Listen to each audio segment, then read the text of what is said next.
a Luciana Ferreira, que é licenciada em dança, especialista em ensino de arte, psicomotricista educacional e diretora da Hebraica Ballet no Clube Hebraica em Laranjeiras. Não sei se eu falei tudo certinho não, viu, Luciana Ferreira, mas foi o que constava para mim aqui. Obrigado aí, pessoal. Hebraica Balé. Hebraica Balé. Muito obrigada. Bom, em primeiro lugar, muito obrigada. Vocês conseguem me ouvir bem? Estão me ouvindo? Sim? Para mim é uma imensa satisfação estar aqui. Eu decidi integrar o curso, né, de formação em psicomotricidade heurística da professora Marta Lovisaro, depois de 2 décadas de ensino de dança para crianças e adultos. Crianças, jovens e adultos. Eu sou professora de balé clássico desde 94, atuo com balé clássico até hoje, e de 2011 para cá, com a dança no currículo escolar. Eu costumo dizer que profissionalmente, eu sou a Dona Flor e seus 2 maridos, porque eu trabalho com 2 eixos distintos, mas que me trazem muita satisfação. Sempre foi minha missão fazer dança de qualquer maneira que fosse. E esses questionamentos vieram, né, porque eu trabalho na maior parte do tempo com crianças e tem pouca coisa escrita para a dança dentro do currículo. No Brasil, a literatura ainda é muito escassa. E embora eu tenha fé no que eu faço, na qualidade, na seriedade, a gente se banha de teorias, de literaturas, de tudo que é falado na pedagogia, de corpo, especificamente para a dança, tem muita pouca coisa, né? E aí eu decidi entrar nessa formação, que foi um processo maravilhoso. E de lá para cá, de 2 anos para cá, são tantas conexões. E agora, na fala do Lincoln, aconteceu mais uma, porque o Lincoln falou o que eu vou fazer. Você não sabe, mas você já disse. Eu falei assim, gente, tá tudo conectado. Então,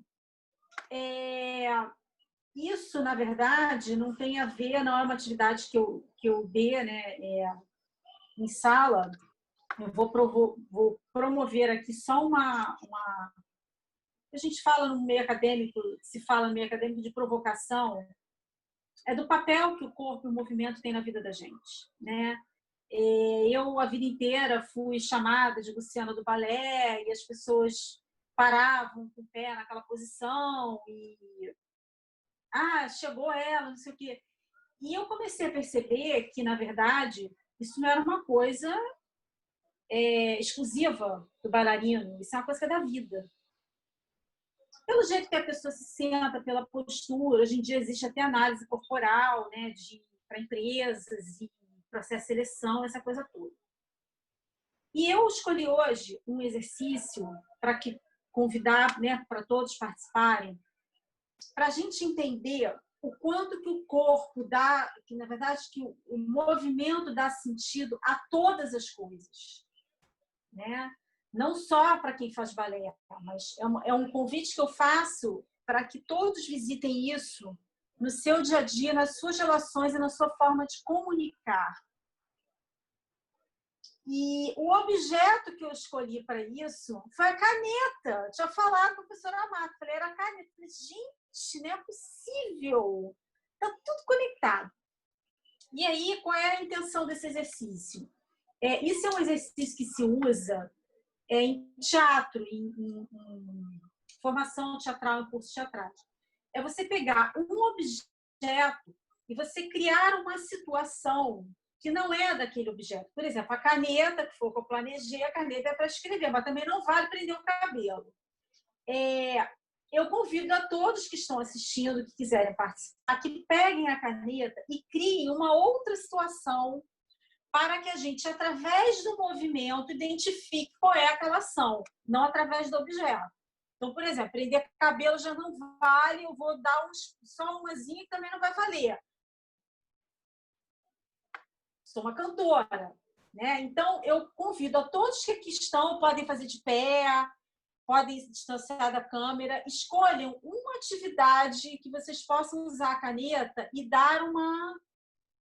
fazer um outro movimento, uma outra situação. E aí a gente vai colocar, quem for fazendo, eu vou colocar no orador ativo. Vamos lá. Professora Marta, sua vez, vai. Coloca como orador ativos para todos poderem ver na tela cheia. Onde é que a gente vê? Professora Marta, coloca como orador ativo para todos poderem ver. Tipo, falar alguma coisa junto. Ó, Tá ativo. a minha técnica... Pronto, é um bigode. Eu fiz um bigode. Um bigode postiço, tudo bem. Uhum. Muito bem. Quem é o próximo? Eu. Estou pintando a minha unha. Maria Luísa. Isso, Maria Luísa. Estou pintando a Peraí, minha vamos unha. lá. Eu fiz Maria um brinco Luísa. aqui, ó. Quem é o próximo? Ó, Marcele? eu. Canudo. Uma flauta. Um canudo. Muito bem. Quem fez a flauta? Maquiagem. Muito. Eu estou fazendo uma maquiagem.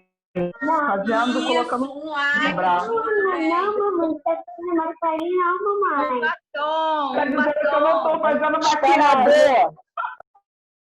Estou passando Peraí. batom. Um batom, muito bem. Eu A fiz um Anice, espanador. a Anice fez um Fez um espanador. espanador. E eu tô fazendo uma flor. Uma flor, tô cheirando uma flor. Por sinal, eu tenho uma caneta com uma flor. Muito bem. O Maurício fez uma luneta. Muito bem. Muito bem, Maurício. E a Joyce? Abre teu áudio, Joyce, por favor, para a gente entender. Uma gangorra. Uma gangorra, muito bem. Quem mais? Eu uma flor. Um coçador. Eu uma flor. Uma flor, a Beatriz. Tô cheirando. Muito bem. Vou dar E uma por arrumada na minha eu barba. tenho uma caneta aqui com uma flor, por isso que me deu a ideia.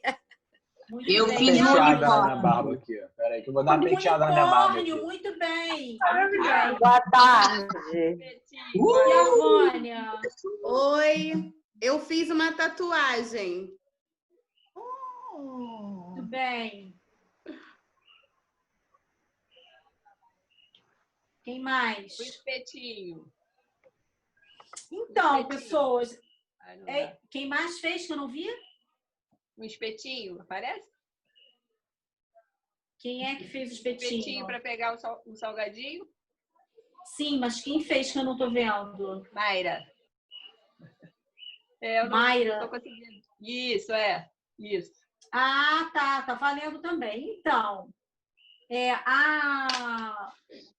a ideia desse exercício é até sugerir que vocês façam em sala de aula, porque isso é uma coisa que possibilita a criatividade e de uma maneira incrível. Toda vez que eu ofereço, eu aprendo novas possibilidades.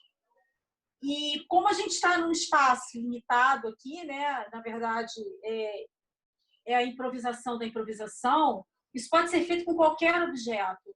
Pode ser feito individualmente, pode ser feito em grupo. Isso é muito bacana. É importante a gente que é educador, eu acredito que a maioria que seja, mesmo fisioterapeuta, eu olho para ele como um educador também, a gente está visitando no nosso corpo os nossos processos criativos.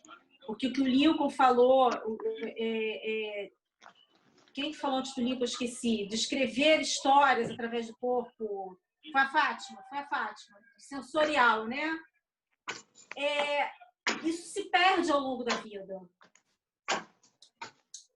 Então, eu sou suspeita porque eu trabalho o meu corpo quase diariamente, mas o tempo que a gente vive aborta muito isso. A sociedade ocidental, a obrigação, o trabalho, o mercado, o banco, aborta muito isso da gente.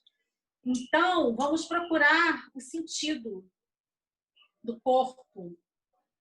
talvez até para a gente comprar menos coisas, olhar mais para o corpo do que para as coisas. Essa é a mensagem. Muito obrigada pela oportunidade.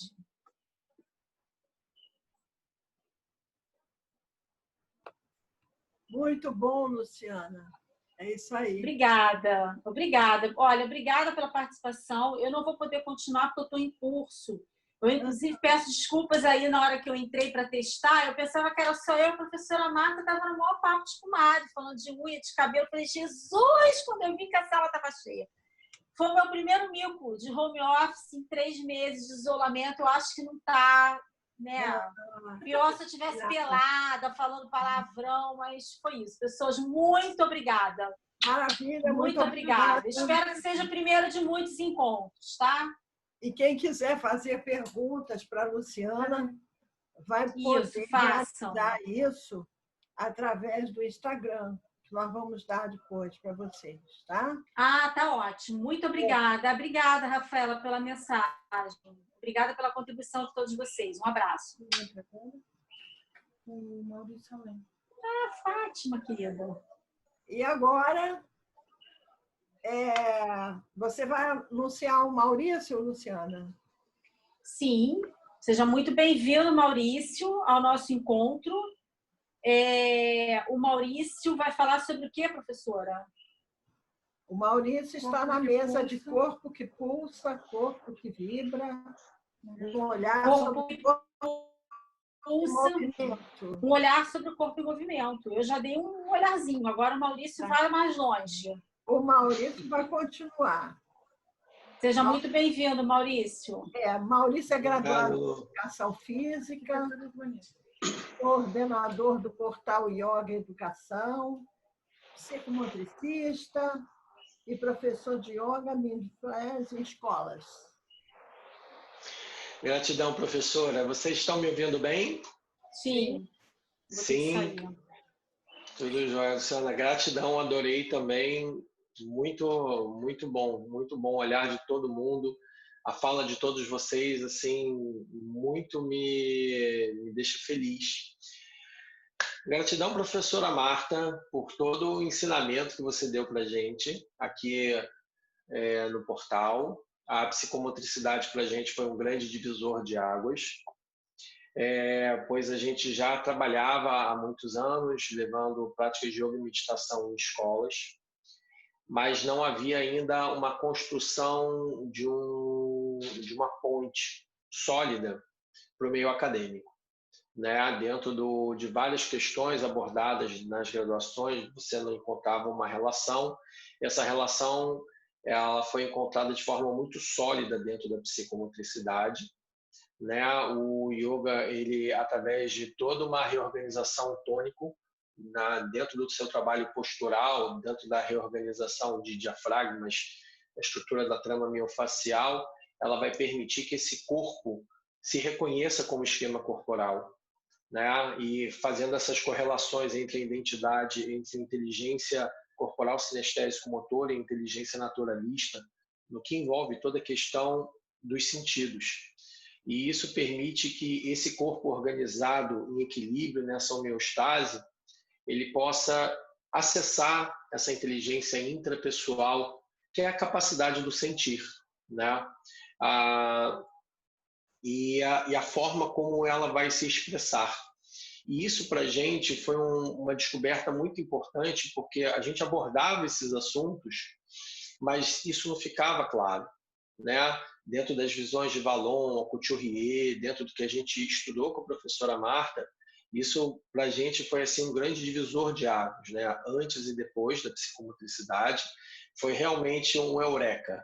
Né? Eu costumo dizer que a professora Marta foi nosso grande eureka. Por quê? Porque a gente, a partir daí, começou um outro olhar. Tá? Mas antes da gente estar continuando, eu vou pedir uma coisa para todo mundo. Vamos dar uma espreguiçada? Então, entrelaça os dedos, dá aquela espreguiçada, respirou, bocejou.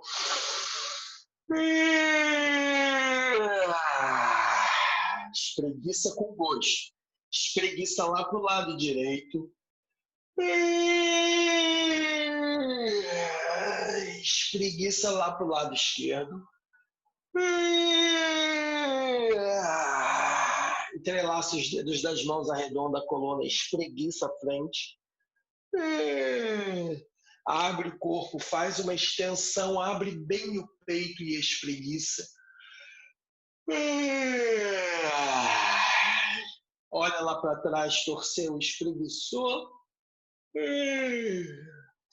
Olha lá para trás, torceu, espreguiçou. Deixa a mão lá na costela, puxa o ar pelo nariz. Enche todo o pulmão, faz um bocão de gato. De novo.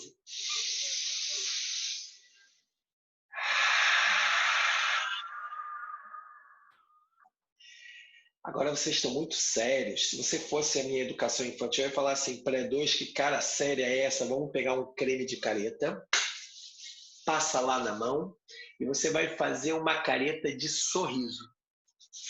E olha para o amiguinho com cara de sorriso congelado. Tirou a careta, creme de careta,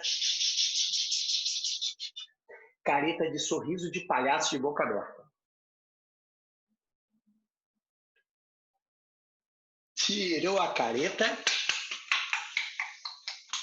creme de careta, careta de beijo congelado da mamãe cheia de batom que vai deixar aquela marca grandona. Agora beijo do vovô sem dente. Coitado, hein, vovô sem dente. Manda beijinho. E tirou essa careta. Ah, bem melhor. Tem umas caras sorrindo. Colocou a mão lá no ombro e faz assim, ó.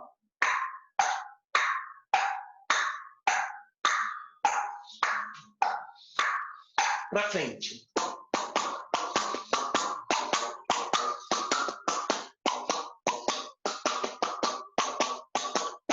Cabeça.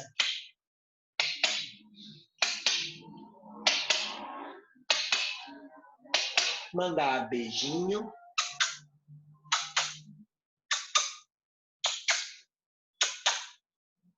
Beijinho para cima. Beijinho para baixo. Beijinho para cima. Beijinho para baixo. Respira grande, mão vai lá para o céu. Barulho de chuva.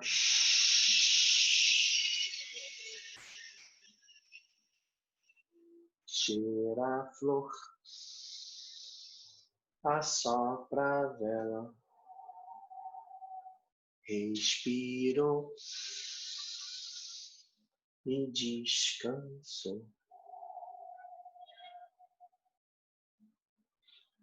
E aí, pré-2, deu uma acalmada? Então. Tudo bem? Então, quando a gente começa a falar de mexer o nosso corpo, a gente precisa apropriar do corpo. Então, uma das falas que a gente tinha muito com a professora Marta lá na UERJ era muito em função dessa relação do instrumental com o relacional. E uma das coisas que mais a gente entendia é que a gente precisava começar dando uma base de instrumentação para soltar a criança na relação. E uma das coisas mais interessantes dentro da prática psicomotora, e fazendo um paralelo, né, com o que todos os colegas falaram agora, é que ao longo de toda a prática, a criança aprende a se entender, se reconhecer nesse esquema corporal. E esse reconhecimento permite a ele sair daquele eu que ele imagina para aquele eu real, a real noção do seu esquema corporal, que é muito contemplada na prática do yoga. Eu trabalho o yoga como uma ferramenta psicomotora dentro da educação, onde a capacidade de relaxação é uma relaxação que leva a ele aquele ciclo de sono profundo que ele não teve em casa. Lembrando que antes da pandemia e agora na pandemia, a gente tem algumas situações muito interessantes. Antes da pandemia, a gente tinha as nossas figuras principais de referência paterna e materna, dentro das casas, nas suas longas jornadas de trabalho, suas crianças nas jornadas escolares, e quando chegava em casa, aquele tempo de convivência ele era curto. Aquele tempo de convivência era um tempo de convivência que às vezes levava a criança a falar: eu quero dormir mais tarde, porque eu quero estar com meu pai e com a minha mãe.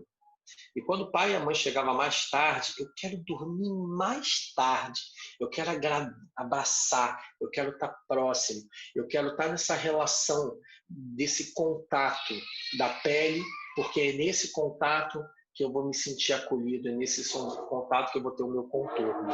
Então, às vezes a criança chegava no dia seguinte na escola, Maurício, nossa, eu tô com sono, mas por quê? A gente foi dormir tarde, porque a gente foi brincar tarde. E uma das coisas que a gente tem visto nessa quarentena, muito nas aulas remotas, é que as crianças têm dormido melhor. Elas têm dormido mais, têm tido mais contato com os pais e como estabelecer essa rotina dentro. A gente está agora vivendo uma nova rotina, onde o contato é constante. Isso pode ser positivo e pode ser negativo. Negativo quando os pais não sabem o que fazer. Positivo quando a gente sabe o que fazer. E eu tenho 4 filhos, a primeira coisa que a gente fez na casa foi imediatamente reorganizar uma rotina. Uma rotina com brincadeiras, intervalos, horas da home office. É perfeito? Não é perfeito, nunca será, pois é a impermanência, vivemos na impermanência. Como será o nosso novo normal? Também não sabemos. Temos várias questões que foram levantadas. Como faremos o nosso circuito psicomotor? Vamos higienizar a cada passada de criança? Vamos trabalhar no individual? Então, todas essas reflexões a gente teve muito dentro das coordenações.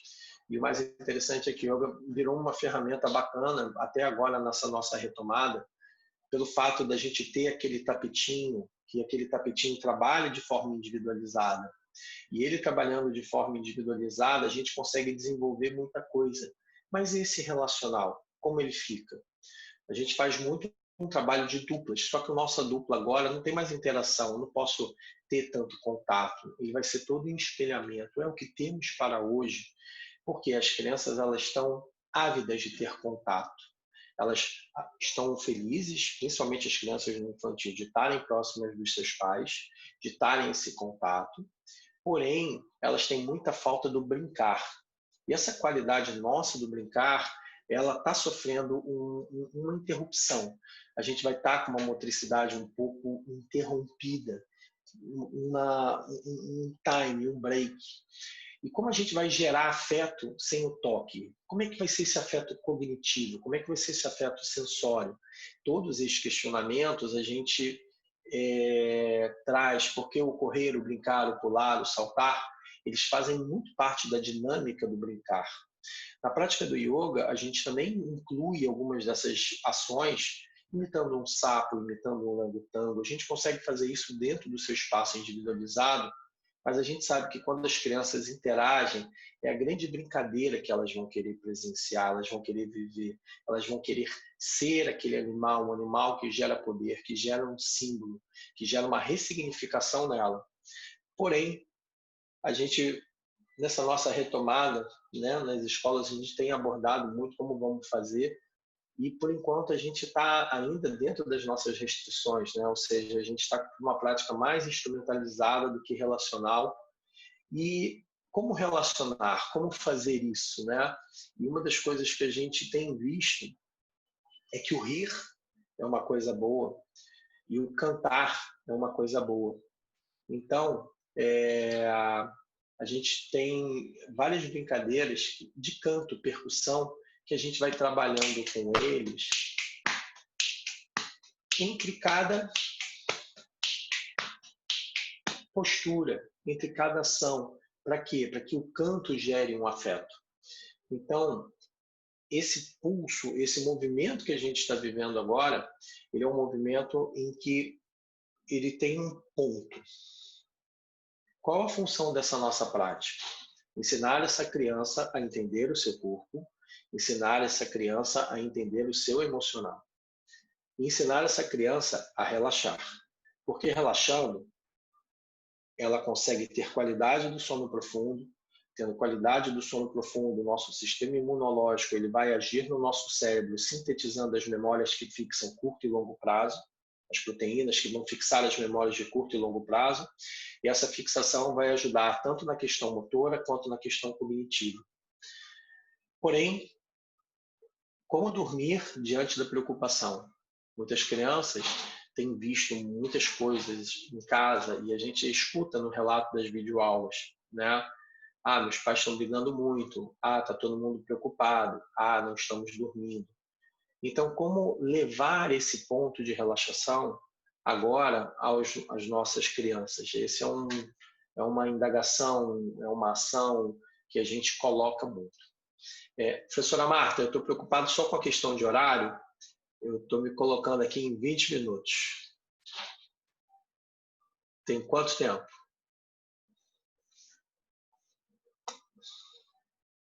Eu não ouvi nada.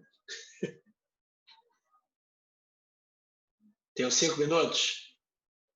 Então, tá bom. Então, toda a parte respiratória, quando a gente pensa o yoga como uma ferramenta psicomotora, toda a prática postural ela vai estar trabalhando em cima da musculatura acessória da respiração, o trabalho de reforço, o controle da exalação, e essas brincadeiras que eu faço com vocês aqui, eles vão entrar nos pontos de articulação e na qualidade da motricidade orofacial. Então, esse trabalho em conjunto favorece a criança a se apropriar da fala dela, né? É uma pequena bateria de fono acoplada dentro da nossa aula. E aí, isso ajuda a criança, no pós-relaxação, a ficar mais apta à conversa. Agora, pelas videoaulas, o que tem acontecido é que as crianças elas querem conversar muito quando vem a gente, porque a gente tipo assim, não tem mais aquele contato presencial como tinha antes. E acaba que quando eles acabam a prática, eles vão dar uma relaxada. Normalmente os pais fazem as aulas também, e a gente pede, pais, filhos, dormam um pouquinho abraçado, respira junto, colado. Para quê? Para vocês entrarem em sincronia, para vocês se harmonizarem, para vocês se relaxarem, para vocês fazerem uma relaxação consecutiva e os corpos poderem ceder um pouquinho. E essa questão toda é uma questão que a gente tem visto muito nessa pandemia, que é exatamente as pessoas estão com mais dificuldade para relaxar, mais dificuldade para concentrar. E é bem interessante, eu trabalho com educação infantil, né? A temática toda que a professora Marta estava querendo falar agora era muito na questão da educação infantil, a musicalização, né? Dentro da nossa linha de trabalho, né? A gente tem uma metodologia conhecida como yoga educativa.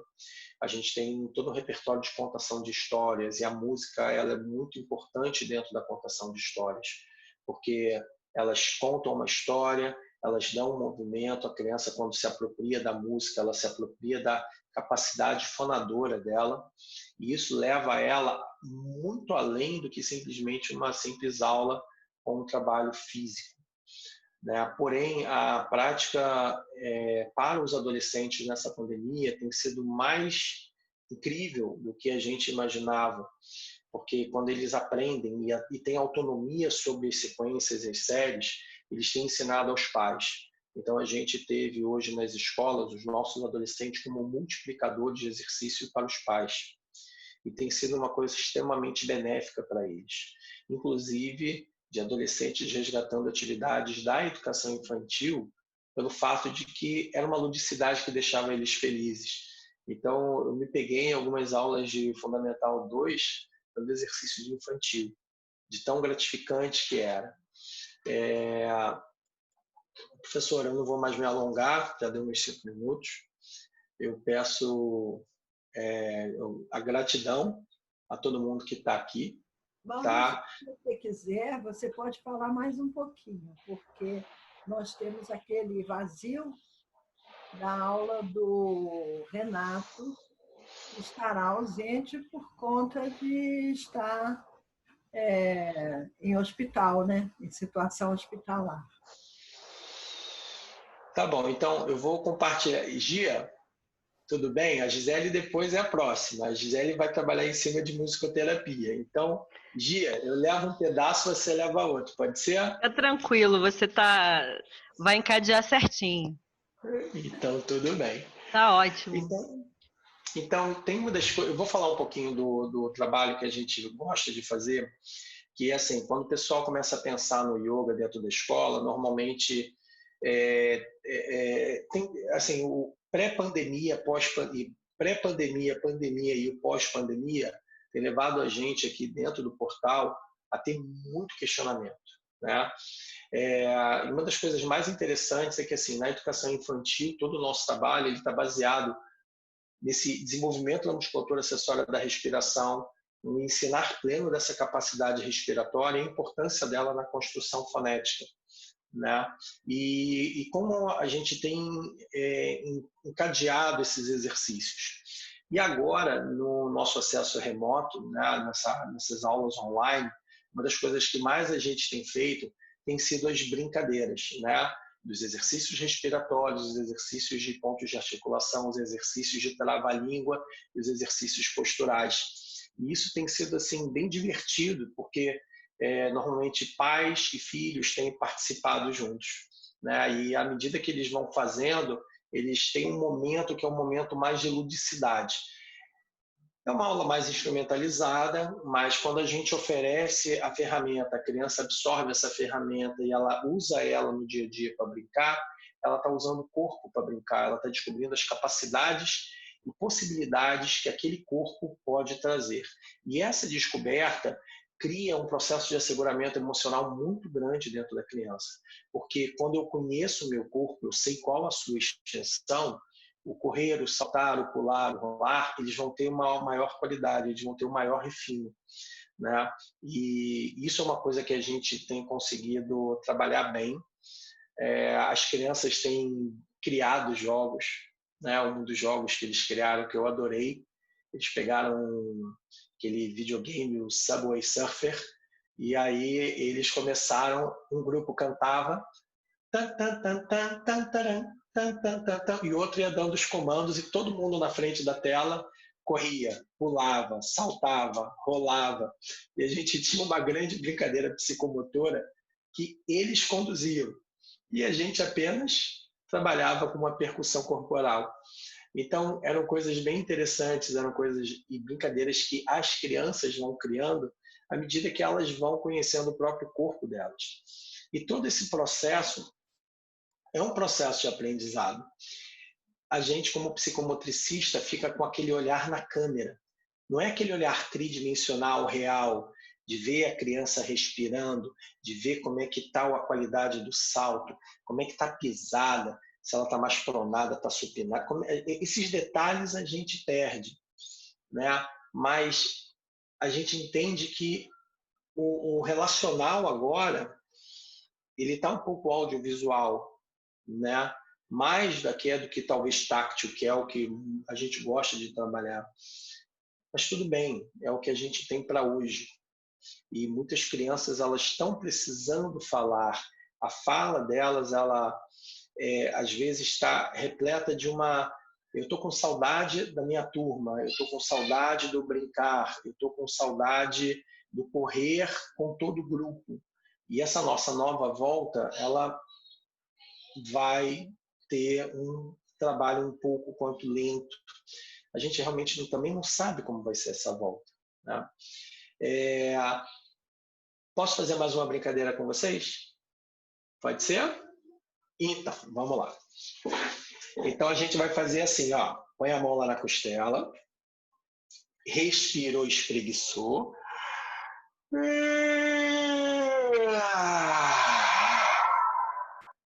E a gente vai abrir a máquina de lavar roupa. Põe a roupa para dentro. Fecha a tampa. Ligou a máquina. E encheu de água.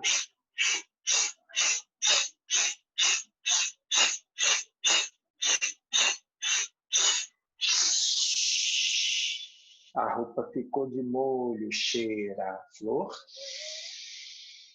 assopra a vela, cheira a flor, assopra a vela, centrifugou a máquina.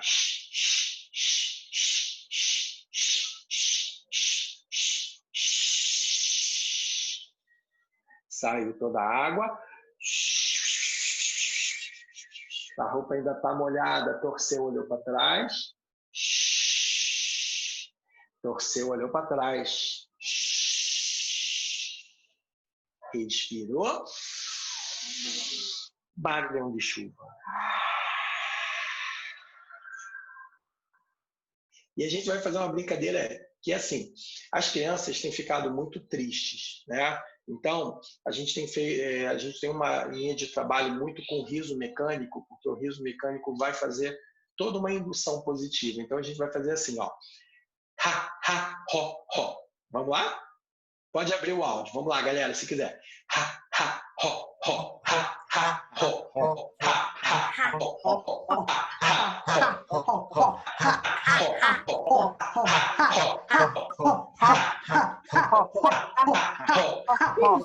Muito bem. E a gente vai fazendo aqui, ó.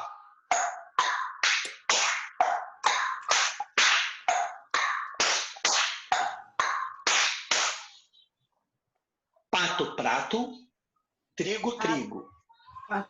Pato, prato, prato, trigo, trigo. 3, 2, 1 e pato, prato, trigo, trigo. Pato, prato, trigo, trigo. Pato, prato, trigo, trigo. Pato, bem. 3, 2, 1 e... Preparado para o trava-língua? Pato, prato, trigo, trigo, pato, trigo, trigo, pato, prato, trigo, trigo, prato, trigo, trigo, pato, prato, trigo, trigo, pato, prato, trigo, trigo, pato, prato, trigo, pato, prato, trigo, trigo.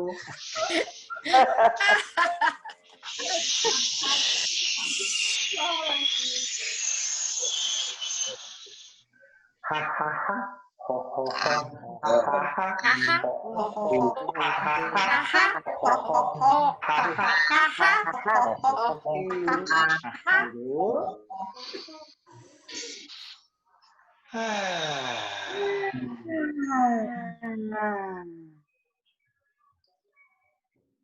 E aí, operador? Espreguiçou um pouquinho.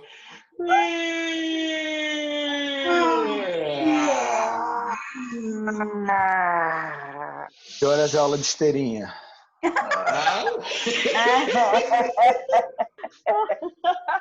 Muito bom. Ai, muito bom. Excelente. Muito bom, muito bom. Delícia. Gratidão. Então, gente, eu só tenho a agradecer, né? A psicomotricidade para a gente, ela foi realmente uma grande divisora de águas, tá? Olhar a prática do yoga e todas as suas grandes possibilidades que a gente tem, principalmente dentro da educação infantil, como uma ferramenta de desenvolvimento, é fantástico. Tem muita coisa que a gente faz utilizando o repertório, tanto pedagógico quanto o repertório da própria prática. E a professora Marta Lovisaro, a própria nossa formação lá na UERJ, estou vendo o Hugo aqui, da nossa turma, sabe? E isso foi muito importante. Eu fico super feliz de estar vendo, sabe, como a psicomotricidade cresceu, e eu só tenho a agradecer. Professora Marta, já falei demais, eu vou passar a bola agora para professora Gisele. Tudo bem, Gisele? Tudo bem, Maurício? Tudo jóia. A Gi é musicoterapeuta, tá? Deixa eu ver, ó. Peraí que eu tô aqui com... Eu coloquei uma cola aqui, gente, porque quando é muita gente, a gente fica assim. Então, a Gisele Batista é musicoterapeuta, também é psicomotricista, mestra em educação musical e musicoterapia e tem muita experiência na parte clínica e desenvolvimento infantil. Acertei tudo?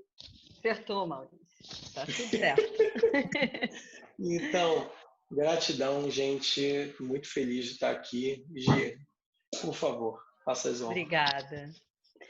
Gente, que prazer falar depois do Maurício, depois dessa aula, né, prática que a gente teve. Vocês estão me ouvindo bem? Estão me vendo bem? Eu que não estou me vendo aqui, mas tudo bem. Então, eu sou musicoterapeuta, né, de base, minha primeira formação é essa. E depois eu conheci a psicomotricidade em 2012. Eu trabalhava num centro de desenvolvimento infantil como musicoterapeuta e lá existia a prática da psicomotricidade também. Então, eu fui convidada, né, a fazer psicomotricidade primeiro na UERJ, né, e aí depois a gente migrou para a psicomotricidade heurística. E foi um casamento, assim, muito bacana, muito legal, da psicomotricidade com a musicoterapia, e dá muito certo, né? A gente já começou com o Maurício aquecendo os tamborins, como eu posso dizer, né? A gente já fez um aquecimento vocal, um aquecimento corporal, e foi muito bacana. E no final da minha fala, eu vou fazer uma pequena vivência com vocês,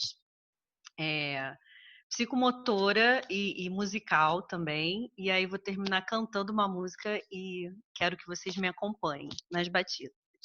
Mas vamos lá, né? O tema é movimento é vida, corpo que pulsa, corpo que vibra. E eu comecei, né? Eu quero começar a minha fala no início da vida, no início quando quando o ovo e o embrião se encontram para formar um feto. E a partir desse fenômeno, a gente já começa com vibração e gravidade. Então, a gente já começa formando o nosso próprio corpo, né? Dentro do corpo da nossa mãe, vibrando, pulsando, tendo movimento, tendo ritmo. O Brusque, ele é um musicoterapeuta argentino. Ele fala assim, que a força da gravidade começa a se fazer sentir como padrão de medida do resto dos outros movimentos. Paulatinamente, esses fenômenos serão percebidos como vitais e essenciais para o prosseguimento da vida. Sem movimento, não tem vida. O feto, à medida que se desenvolve, vai adquirindo a sensação vital do batimento cardíaco, desse pulsar rítmico, que faz fluir o sangue em todo o seu corpo, e cuja diminuição do fluxo sanguíneo acarreta a sensação de falta de oxigênio, de nutrição, de temperatura e de vida. Então, a gente começa a perceber a vida dentro do corpo da nossa mãe, de acordo com o batimento cardíaco da nossa mãe, de acordo com a temperatura do corpo dela, com as vivências emocionais que ela tem. E toda essa alteração do batimento cardíaco da mãe, do batimento rítmico equilibrado e harmonioso do sistema sanguíneo através do cordão umbilical, provoca estados ou de estresse ou de alarme fetal. Então, a gente já é afetado desde a nossa vida intrauterina, desde o início da nossa vida, né? Ou através do estresse, ou através dos momentos de tranquilidade e de repouso que a gente vive, né? Porque ninguém fica tranquilo o tempo todo e nem estressado o tempo todo. Então, a gente já tem essa diferenciação de ritmo, de estresse, de batimento cardíaco, da própria respiração da nossa mãe desde o início da nossa vida. E aí, eu queria pensar com vocês também quando o bebê nasce, né? A gente tem todos os 9 meses ali numa gestação normal, de 38 a 40 semanas, às vezes até mais um pouquinho. E quando esse bebê nasce, o que ele precisa para ser um bebê saudável? Quando ele sai da barriga da mãe? Chorar. O choro é vida. Se a criança não chora, pode ter algum problema, alguma alteração, né? No pulmão, na respiração, alguma alteração cardíaca. Então, é um outro movimento, né? O bebê precisa começar a utilizar esse pulmão, a respirar, a trazer o ar para dentro, porque antes ele respirava por conta da mãe, não precisava fazer esforço nenhum, o esforço quem fazia era a própria mãe, e aí ele precisa desse movimento que gera vida, que é a da respiração. E aí, pensando no desenvolvimento desse bebê, dessa criança, lá pelos...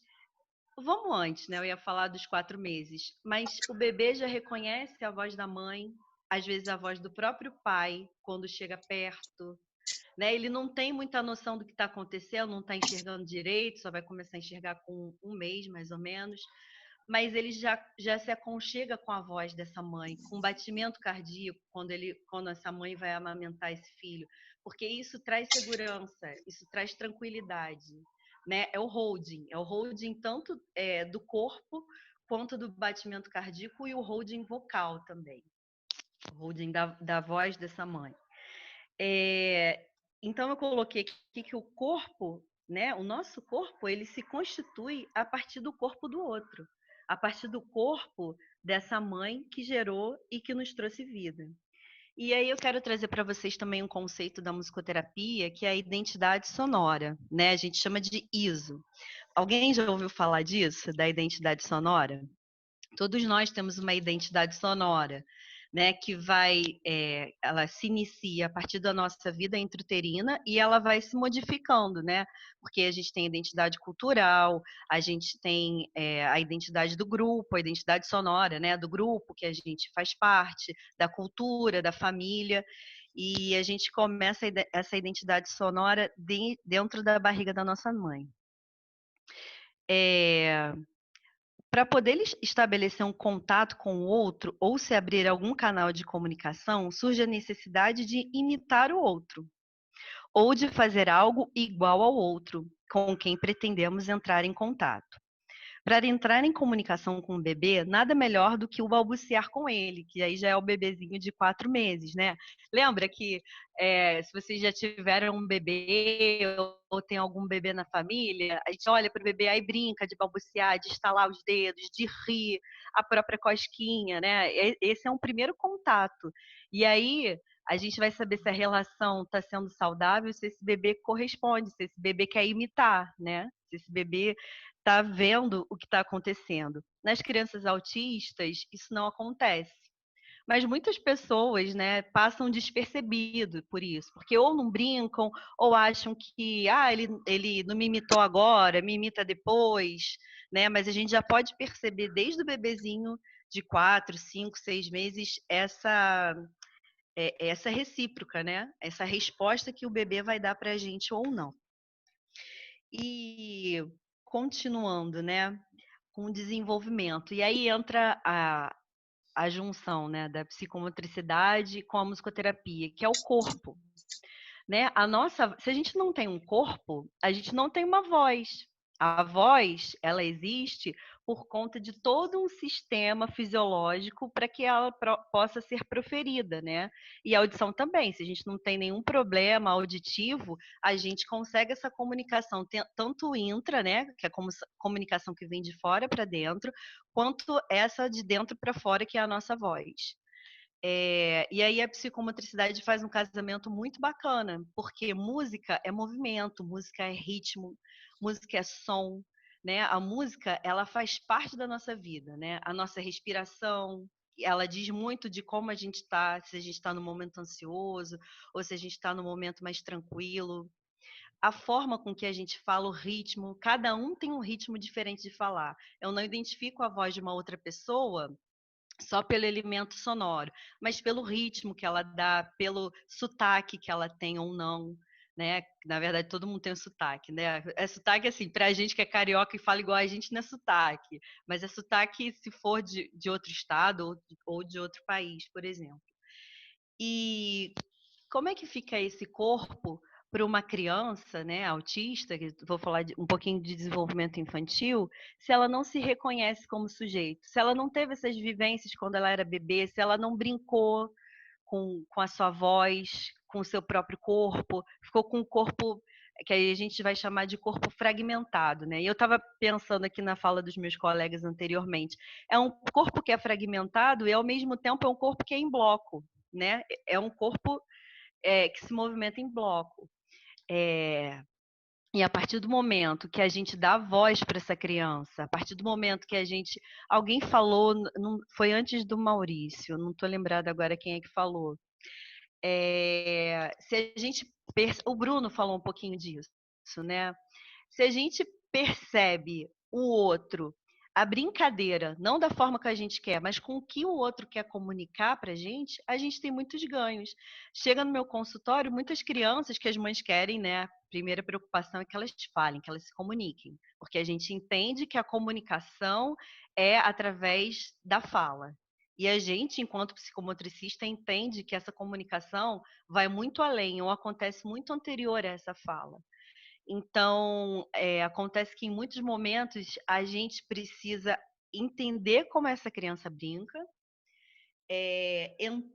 tentar entrar no jogo, né, com essa criança e trazer a família para esse jogo também, os pais, os irmãos, porque as pessoas querem brincar, né? Os pais, eles entendem brincadeira como aquela coisa assim clássica, né? E não de uma forma a eureka, né? Que é a psicomotricidade heurística, né? A descoberta. A gente vive num momento que é difícil essa descoberta. E aí muitas crianças vão para o consultório para aprenderem essa descoberta, para aprenderem a brincar, para entender que um carrinho não fica só um do lado do outro, um na frente do outro, ou brincar só com a roda desse carrinho. É claro que quando uma criança chega para mim assim, eu vou me interessar pela roda daquele carrinho, vou fazer sons com a roda daquele carrinho, vou fazer movimentos. E aí, através do que eu trago para essa criança, às vezes, em 2, 3 sessões, ela vai trazer aquela mesma ideia para mim, para o nosso encontro, para o nosso jogo, para a nossa terapia. Isso é muito interessante, a gente vai respeitando, né? A musicoterapia ela já tem essa questão, né, de respeitar o que o outro traz, da música ou do som que o outro traz, não precisa ser afinado, não tem que ser o meu gosto musical, o gosto musical é do paciente, é do outro, sou eu que tenho que respeitar e tenho que acolher.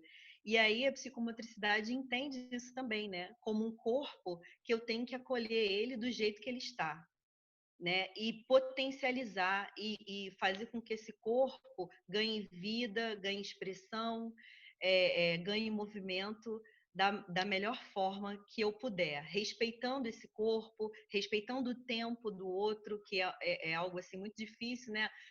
Será que daqui a um ano meu filho vai andar? Esse ano eu quero fazer, foi o que o Bruno disse, né?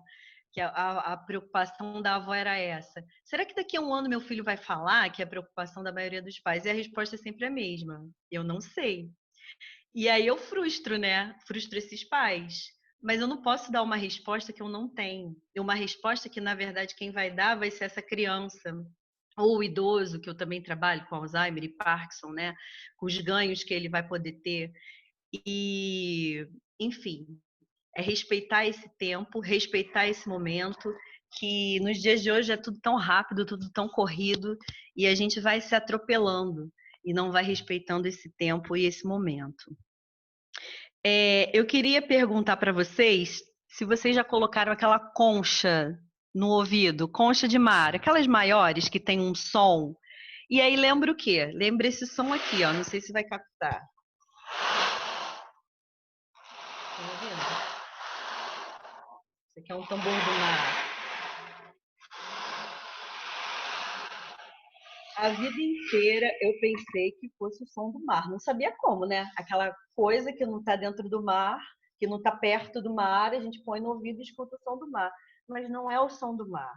É o som do nosso próprio sangue correndo nos vasos sanguíneos amplificados. Na verdade, a concha, ela é uma amplificadora dos nossos vasos sanguíneos. E é linda, maravilhoso. E aquilo nos acalma, porque aquilo nos remete ao útero. Remete aos vasos sanguíneos da nossa mãe. Isso é muito interessante, né? A partir das 16 semanas de vida, o feto ele já consegue ouvir. Então, é muito pequenininho, né? 4 meses. Eu preparando essa palestra, eu pesquisando, né? Descobri isso, né? Essa questão e como aquilo nos acalma, porque a gente está se ouvindo, a gente está se conectando com a gente mesmo. E assim, é algo que nos tranquiliza. Daqui a pouco a nossa respiração ela fica mais leve, mais suave, mais tranquila, porque a gente está se conectando com a gente mesmo, a gente está se ouvindo. E é isso que eu queria trazer para vocês também, né? Como é que tem sido a sua escuta? A escuta da sua voz, a escuta do seu corpo, né? Da sua respiração, do seu batimento cardíaco, do modo como você anda, porque a nossa marcha, ela tem um ritmo, ou acelerado ou mais devagar. Será que a gente tem percebido, né, em meio a essa pandemia, esse tempo todo que a gente tem ficado em casa? Claro que isso vai variar, vai ter momentos que a gente vai estar mais ansioso, mais estressado, como o Maurício falou. E aí eu queria trazer essa reflexão para a gente, né? Da gente se reconectar com o que a gente tem dentro da gente. O nosso primeiro instrumento musical é o nosso próprio corpo, é a nossa voz, é o ritmo que a gente traz, que eu já falei aqui, né? Na fala, na respiração, como é que a gente se movimenta. E esse é o cerne que eu queria trazer para vocês. Continuando aqui, né? Eu já falei sobre isso. E aí, eu queria trazer para a gente esse holding, né? O holding da nossa própria fala, o holding do nosso... A gente pode ser a nossa própria mãe ou o nosso próprio pai, né? No caso dos pais. Eu tô falando de mãe porque é a figura primeira, assim, de afeto, de cuidado com a gente. E aí, nos momentos que a gente tiver em angústia, nos momentos que a gente tiver de tristeza, ou nos momentos que a gente quiser celebrar, nos momentos de alegria, a gente usar a nossa voz, o nosso riso, a nossa gargalhada, ou cantar para a gente mesmo, né? Esse cantar para a gente mesmo é o holding vocal, é o holding musical. Esse holding nos acalma, nos acalenta, rememora o nosso momento de aconchego, de tranquilidade, através do colo da nossa mãe. Maurício falou também uma questão sobre a respiração, né? De pegar o corpo dessa criança que está muito acelerada e trazer para o nosso próprio corpo. A gente não precisa fazer só isso com as crianças, a gente pode fazer com quem está perto da gente, seja um filho, um marido, a mulher, quem estiver perto da gente, um neto, enfim, qualquer pessoa. Esse aconchego e esse toque corporal junto com a respiração, ele já nos acalma, ele já nos tranquiliza. Eu lembro que a minha sobrinha veio dormir aqui em casa, foi no ano passado.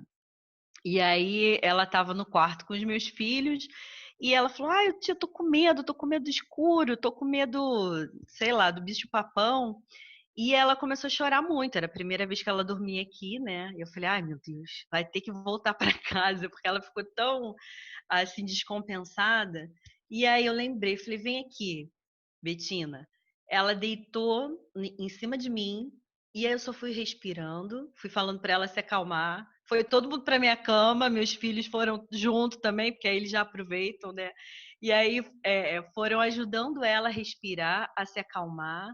E aí no momento que ela já tinha dormido, eu botei ela na cama do lado para poder levantar, ela começou a chorar de novo. Ela precisava mais do corpo, precisava mais desse corpo que respira, desse corpo que pulsa e que traz afeto, segurança e tranquilidade. Como que o corpo é, assim, posso dizer que poderoso, né?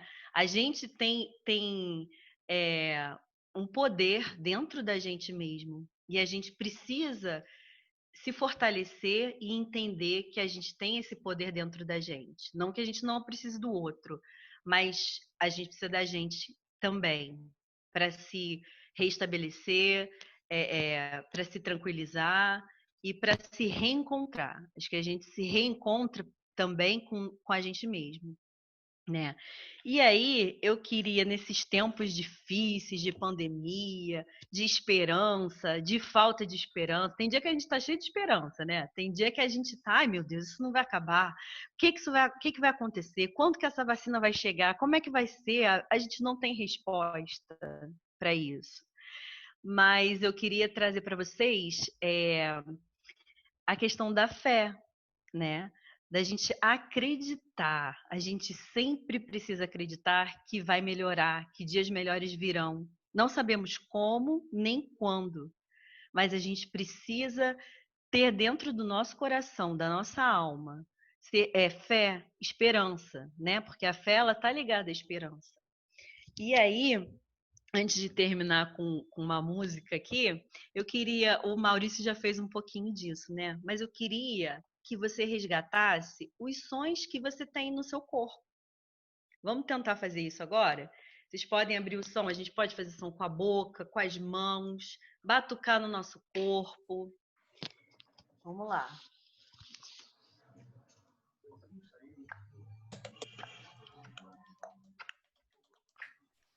Cada um pode fazer o que quiser. E movimentar também, né? Isso! Maurício é ótimo. Tem vários tipos de palma que a gente pode fazer com a nossa mão. Batidas aqui, ó. Isso ajuda também a liberar nosso corpo. Isso, Rita, aqui também na nossa face. Essa coisa.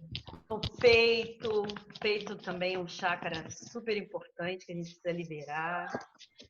Encontrar essas batidas aí, ó, na perna. Enfim.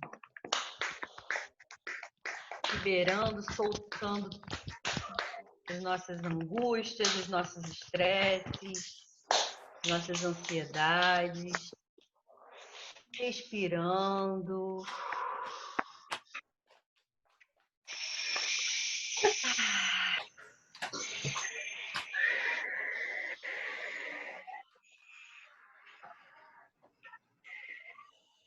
E aí, eu queria que vocês me acompanhassem nesse ritmo aqui, ó. Que é um ritmo bem brasileiro, né? É o ritmo da nossa batida mais primitiva, que é o samba. E aí, quero que vocês... Só vou abrir a letra aqui. E aí, ó. Quem conhece, canta comigo. São só 2 frases, né? Muito simples, muito fácil, que é Andar com Fé. Na verdade, do Gilberto Gil. Vocês conhecem? Ah, Maria Luísa já está cantando. E aí a gente começa assim, eu vou bater aqui, ó. Andar com fé eu vou, que a fé não costuma falhar. Andar com fé eu vou, que a fé não costuma falhar.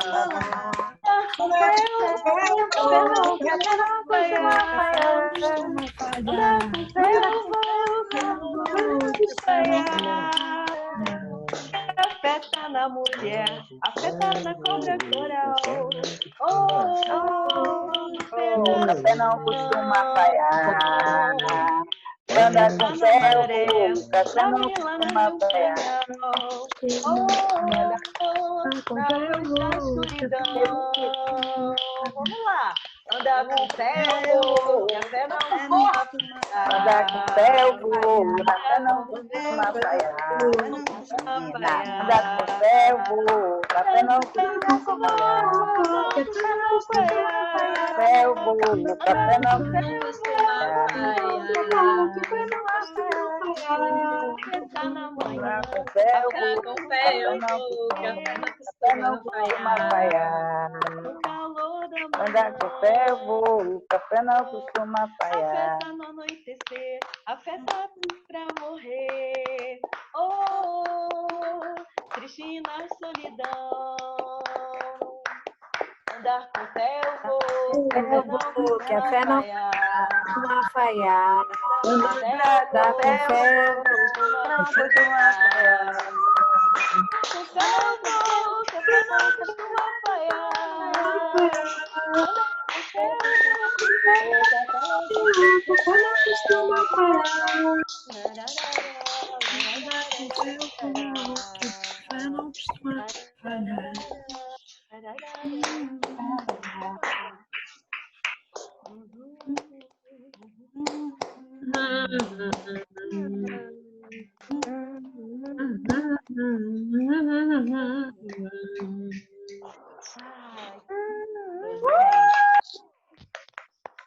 Muito bom vocês participarem, estarem presentes. E é isso, minha contribuição é que a gente precisa caminhar com fé, andar com fé. Eu estou aqui para fazer uma palestra sobre evoluir é vida, e eu não posso deixar de começar a vivência sem falar um pouquinho dessa trajetória, desse encontro, né? A gente percebe que a gente começa falando sobre crianças, a respeito das crianças, nas suas facetas, e estamos caminhando para gerontro, né? Para falar sobre os idosos. E onde está o corpo do adulto?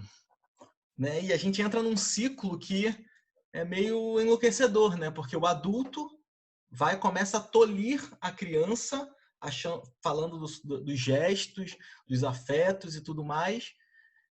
E essa criança vai se tornar esse adulto que vai tolir a criança, e a gente vai ficar nesse ciclo. E onde nós temos que atuar também é com o adulto, é com a gente. Não só o adulto como... Eu deixei uma colinha aqui, não quero que suma. Não só o adulto como os professores, não só o adulto como os terapeutas, mas o adulto no dia a dia, o adulto nas suas várias facetas sociais. E eu gostei porque o Lincoln começou falando isso, né? Que ele fala que tem que ter uma graduação de psicomotricidade, não uma graduação, mas a matéria psicomotricidade em todas as graduações. E ele está falando disso, ele está falando, os adultos precisam de psicomotricidade. Mas é um corpo esquecido, é um corpo que não é falado atualmente, né? Nós temos algumas referências, sim. A professora Marta, com a psicomotricidade heurística, é uma das referências, e o próprio Juan Mila, que é o que tem falado mais sobre isso, sobre o adulto com esse olhar psicomotor. E é engraçado por quê? Porque o adulto ele sai de uma fase de adolescência, que é uma fase que o corpo está em mutação, né? Está começando a nascer pelos onde não tinha, uns afetos diferentes, e ele tem que estabelecer um papel social, porque a sociedade obriga isso nele. Estabelecer um papel social de grande responsabilidade, uma construção do seu núcleo familiar, porque você sai do seu pai, da sua mãe, você vai para uma outra casa com outras pessoas, a própria construção da sua carreira profissional e também o próprio envelhecimento, que é o declínio, começa o declínio, né? Porque a gente está falando de um corpo que chega no seu ápice, que ele faz em todo lugar, e ele consegue essa prática, né? Ele consegue todas essas facetas para depois começar a entrar no declínio. E onde está o psicomotricista olhando esse corpo? Eu vou tentar aqui compartilhar a tela. Eu e a Martinha, a gente testou aqui, eu acho que deu certo. Vamos lá. Aqui. A gente está falando de um adulto que carrega nele a postura. Então, a gente está falando... Se a gente ler essa tirinha, é muito interessante porque ele está dizendo: esta é a minha postura de deprimido. Quando você está deprimido, o jeito que você fica faz muita diferença. A pior coisa que você pode fazer é ficar ereto e levantar a cabeça, porque aí você começa a melhorar. Então, se você acha legal ficar deprimido, tem que ficar assim. Então, ele já está dando uma dica. Ó. Se a gente, dependendo da nossa postura diante a vida, nós estamos ou não, querendo ou não ficar, né, deprimidos. É uma forma meio que literal. E aí a gente estava falando do corpo do adulto, né, que é um corpo... ocorre um ciclo. Esse adulto, ele tolhe essa criança, que essa criança vai se tornar o adulto que vai tolir a próxima criança. E... na época de pandemia, a gente tem vivido muito através dessa tecnologia, da parte digital, e nós somos um ser tão frágil que a gente precisa da linguagem corporal para entender o que o outro fala. Porque às vezes a gente lê algo na internet com o nosso olhar, que às vezes a pessoa não escreveu daquela forma e a gente leu achando que ele está nos agredindo e tudo mais. A linguagem corporal é tão importante nesse sentido Eu trabalho com ensino à distância com a professora Marta na UERJ, na graduação, e é totalmente, mesmo antes da pandemia, a gente tinha que ter esse cuidado porque a gente não tem essa válvula, né? A válvula do corpo, né? Porque se a pessoa está sorrindo, dependendo do tom de voz, isso nos ajuda muito. E essa criança, ela vai seguir esse corpo adulto como um corpo de referência. E eu tenho trabalhado muito indo em escolas, trabalhando com professores e perguntando para eles como é que eles estão corporalmente, como eles veem o seu corpo, como é que eles viram essa evolução de um corpo passado, esse corpo da adolescência, como esse corpo atual ele está na sociedade hoje e como é que ele entende como esse corpo vai ser no futuro. E era isso que eu queria trazer para vocês aqui agora, para a gente pensar nesse corpo juntos. Eu tô até com medo de tentar botar musiquinha, não sei se eu coloco ou não. Vai que trava tudo de novo. Vamos pensar esse corpo. Eu queria que a gente tentasse relaxar, aproveitar que Marcelo, outras pessoas fizeram tantos movimentos, né, com o corpo, então a gente vai relaxar agora, a gente vai respirar da forma que você tiver. Se você puder deitar, deite. Se você puder estiver sentado, continue sentado. Se estiver em pé. E eu vou guiar vocês num caminho, que vamos tocar nos nossos pés. Quem consegue tocar nos seus pés aí de onde está? Como é esse toque? É um toque ou é uma massagem? Como é que é esse toque? Como é essa sensação no nosso pé? Qual é o esforço que você tem que fazer para chegar nesse pé? Você precisa se movimentar muito ou não? Você tem facilidade de chegar nele? Você precisa... Como está seu alongamento? Você consegue chegar o mais próximo do seu pé ou você precisa fazer um movimento muito amplo para chegar nele? Vamos tocar no nosso joelho. Como é que esse joelho tá? Como tá ele de tensão? Como é que ele tem caminhando essa estrada?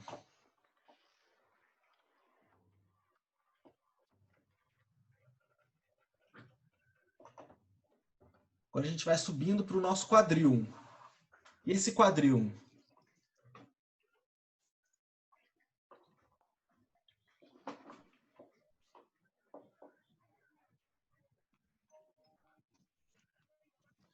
Vamos respirar.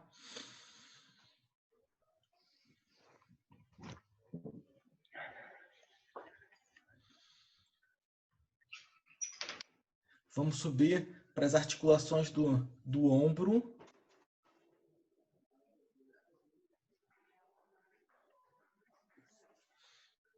Vamos rotacionar. Seja livre para fazer o movimento que você quiser.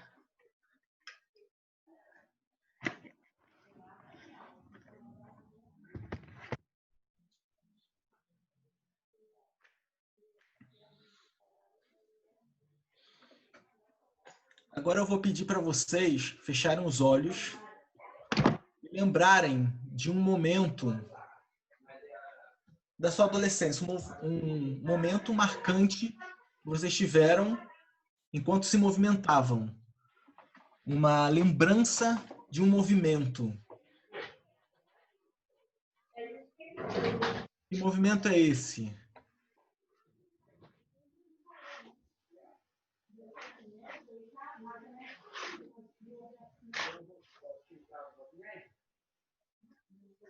E agora? Se eu pedisse para você realizar esse movimento agora?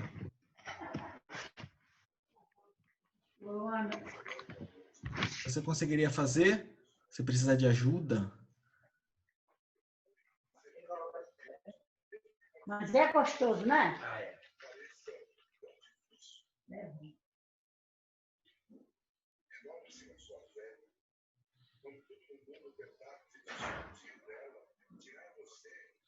Tem gambazinho. Agora nem falou. Quer lugar não? Velho ou não?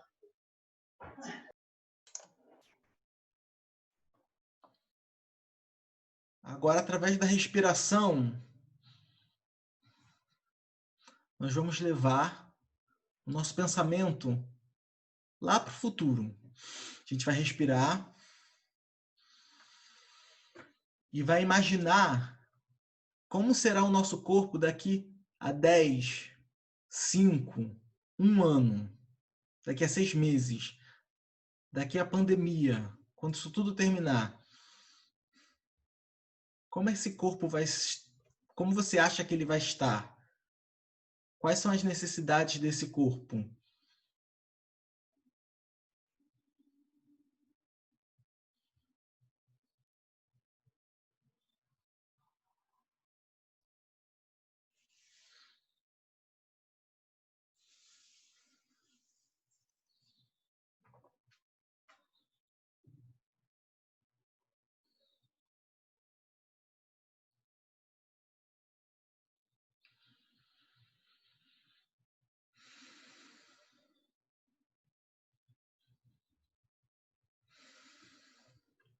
Agora eu queria pedir a vocês, todo mundo, que desmutasse o seu microfone e a gente vai, através da nossa respiração,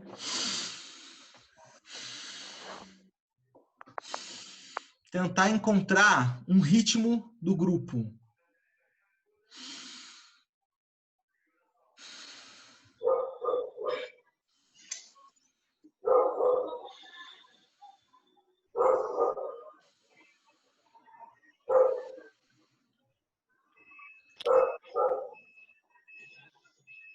E agora eu vou pedir para cada um que sentir falar em uma palavra como foi pensar no seu corpo antes, esse corpo presente e esse corpo depois. Vou passar e-mail. O telefone não tem nada a ver isso aí para abrir o telefone.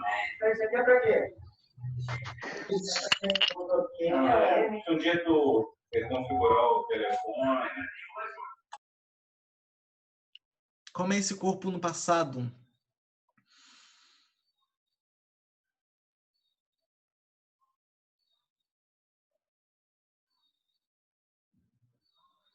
Alguém quer falar?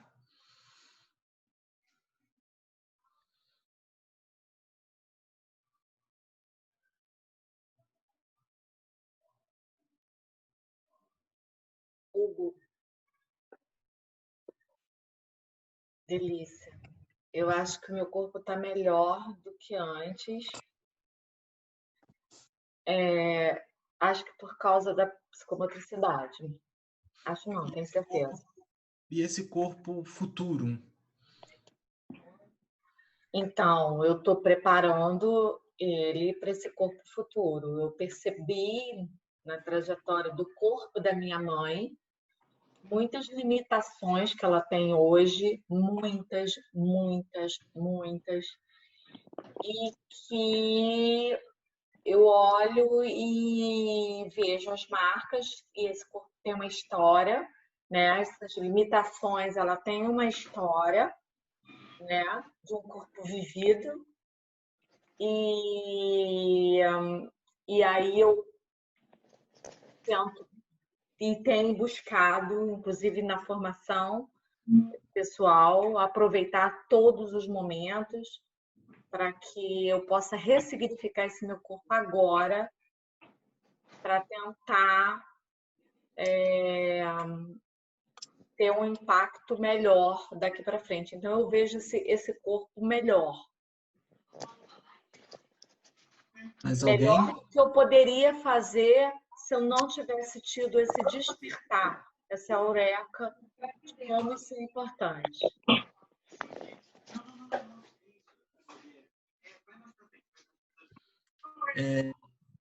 Quando a gente fala de corpo e essa responsabilidade que nós temos diante de outras pessoas e até mesmo para as crianças, a gente tem que pensar nesse corpo como terapeuta, mas não só como terapeuta, mas um corpo social, né? É como a gente fala com esse olhar na sociedade e como fazer isso, como atrair adultos para para essa prática.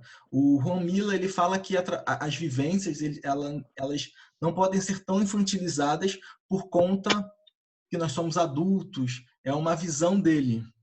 A professora Marta já fala, nas nossas conversas, ela acredita que o corpo é um corpo que ele tem todas as possibilidades. Então, você pode utilizar vivências desde muito, que o Juan Miller acredita, infantil, a não. Ele utiliza muito música, e é a forma que ele tem de entrar em contato com o adulto. Assim como a Ângela estava falando sobre os idosos. É uma forma que nós temos de entrar nesse corpo que, às vezes, por muitos motivos, se fecha. Quando a gente fala de adulto na psicomotricidade, eu vejo uma lacuna sem informação, né? Uma lacuna que pessoas não pesquisam, e é o corpo do adulto que vai fazer com que o corpo da criança, olhando para ele, se reflita, que vai influenciar muitos outros contatos. E qual é o nosso papel como psicomotricistas com esse corpo adulto? Como é esse papel do psicomotricista com cuidado do corpo adulto para ser uma referência para o corpo da criança? Então, quando a gente fala de corpo adulto, corpo da criança, sem identificar que nós também precisamos trabalhar o corpo adulto, eu acho que a gente entra nesse ciclo que não fecha. Eu queria ter colocado uns slides aqui que eu programei, mas estou com medo de gravar. Mas é justamente querer mostrar esse ciclo para vocês, que o terapeuta adulto trabalhando de forma com a base da psicomotricidade, a gente entra em contato com a criança. Mas se com o outro adulto que não tem esse contato, como o Lincoln falou, a gente precisa de psicomotricistas em todas as áreas. A gente precisa desse olhar psicomotor. E para a gente terminar, eu queria propor que a gente mostrasse nossa voz e começasse a fazer sons com a boca mesmo, para a gente liberar essa energia que às vezes está muito presa dentro de nós e que precisa sair. Então eu queria que a gente buscasse esse som do grupo. Vamos lá?